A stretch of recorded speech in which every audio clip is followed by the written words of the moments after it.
Welcome to Morning Joe. Of course, Hillary Clinton and congressional Republicans and Democrats sparred all day yesterday in Benghazi hearings that could only be seen, at least in terms of theatrics, as a TKO for Hillary Clinton. It wasn't even a close call.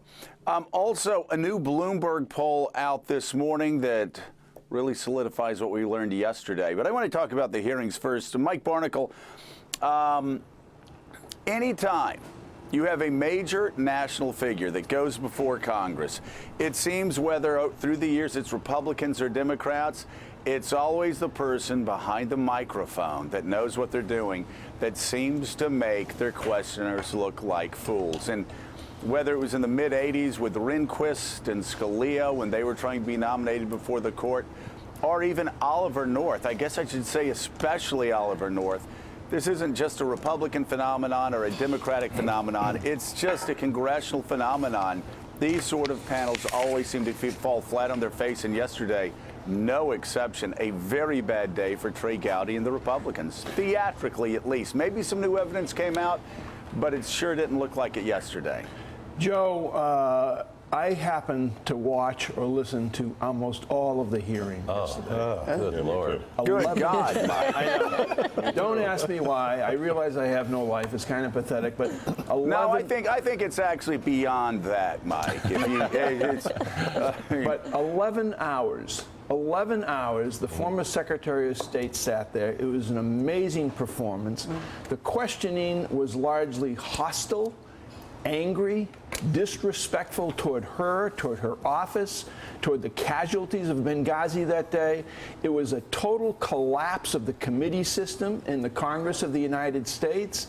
I mean, I hearken back to committee hearings, you just alluded to them, that I remember, and I ended up thinking about halfway through the 11 hours that had this committee been employed to investigate the Watergate break-in instead of Sam Ervin, a Democrat, and Howard Baker, a Republican, instead of Sam Dash, the Democratic counsel, and Fred Thompson, the Republican counsel, who completed that hearing skillfully, legitimately. If this committee had been in charge of the Watergate hearing, Richard Nixon would have finished his term.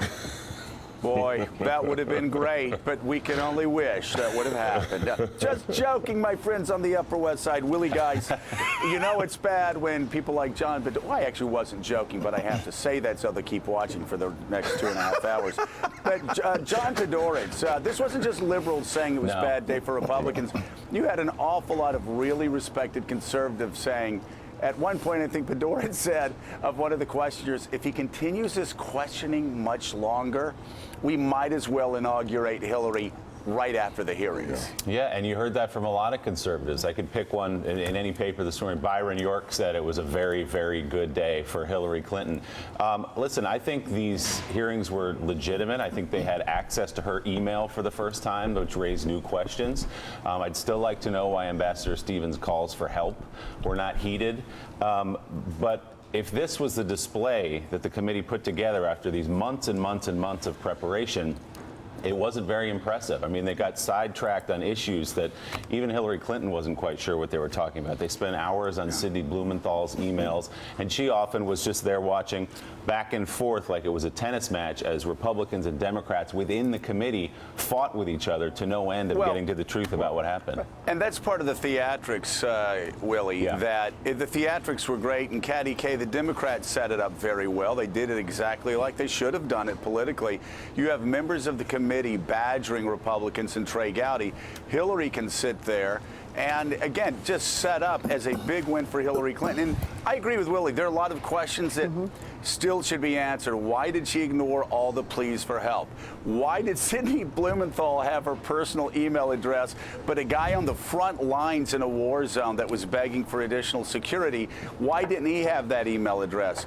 But 11 hours, millions and millions of dollars of investigations.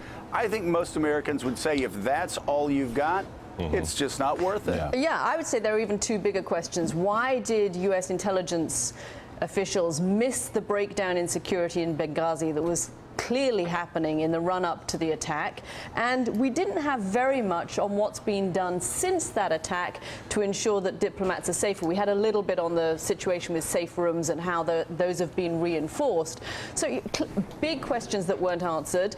For me, this, imagine the 9/11 Commission being conducted in the partisan manner in which that commission was conducted yesterday. We wouldn't have found out nearly as much as we did during that process. And I think that nobody's minds will have been changed during the course of those 11 hours. If you went in thinking that mistakes were made, but largely on the side of Hillary Clinton, you probably felt exactly that at the end of it. And if you went in thinking there was a conspiracy and that something was being covered up by her, you probably felt that at the end of it too. But I'll tell you what, though, the most telling moment, though, came at the very end of the day, the end of the festivities, Willie Geist, when Trey Gowdy was actually asked if he learned anything from the hearings. Take a look at what he said. And what new things you learned today? I think some of Jimmy Jordan's questioning, well, when you say new today, I mean, we knew some of that already. We knew about the emails. In terms of her testimony, I don't know that she testified that much differently today than she has the previous time she's testified. So I'd have to go back and look at the transcript. Wow. Not a Perry Mason moment there, Willie. No, it wasn't. And, Gene, you could actually see it on Trey Gowdy's face as this hearing went on, that he was trying to show that it wasn't a partisan affair, as Kevin McCarthy had said, that he was taking this very seriously, but he was frustrated with the way things were going. Well, he was frustrated, but very frankly, I mean, let's be honest, he has himself to blame. They could not decide what the conspiracy was. That was the problem. What did she do so wrong? Congresswoman Roby seemed to think that it was that she didn't care sufficiently, that she was callous or something like that. Others thought that it was the fact that the ambassador didn't have her email address, which is not the way ambassadors communicate with the Secretary of State. Or had never been to the House. Or hadn't been to the House, didn't have the address of the House. There are others who thought it was all in the emails, and others who thought it was about what was said after the fact.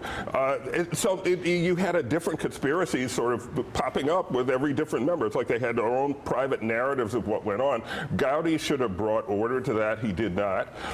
And I think the central failing of the hearing, aside from the fact that they didn't lay a glove on Hillary Clinton, is we learned nothing about the people who are actually responsible for the attack. We learned nothing about the people who actually sacked and burned our facilities in Benghazi. Yeah, there was actually surprisingly little about the decision to go into Libya. Yeah.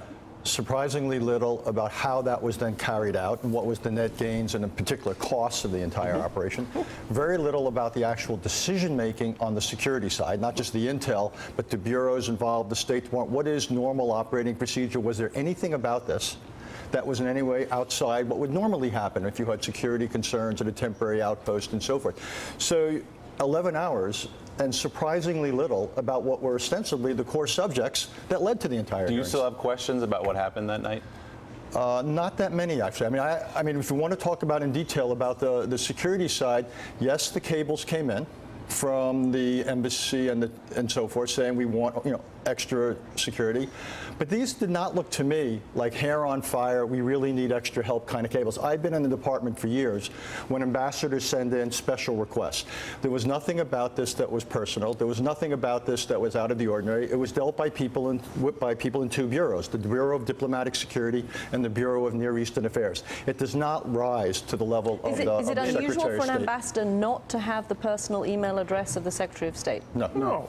But Richard, also to your points, I mean, this particular compound in Benghazi, as you know, the State Department has a quick reaction force. The quick reaction force in Benghazi, in the compound where the CIA contractors were, responded to the compound. They were there within 24 minutes. 24 minutes. I don't know how you get through a massive crowd of turned out to be terrorists in less than 24 minutes. The much bigger questions. Why was there not greater military security there? The ambassador didn't want that, obviously, because he felt it would have impeded his ability to interact with the locals. You've got to defer to the guy on the scene. This was an extraordinarily experienced, knowledgeable diplomat, so of course the department is going to defer to him about his decision to go to Benghazi in the first place. But again, if the purpose of this was to say somehow the people on the 7th floor, the Secretary of State, ought to have been known more about it and been more involved, that's not the way the State Department works.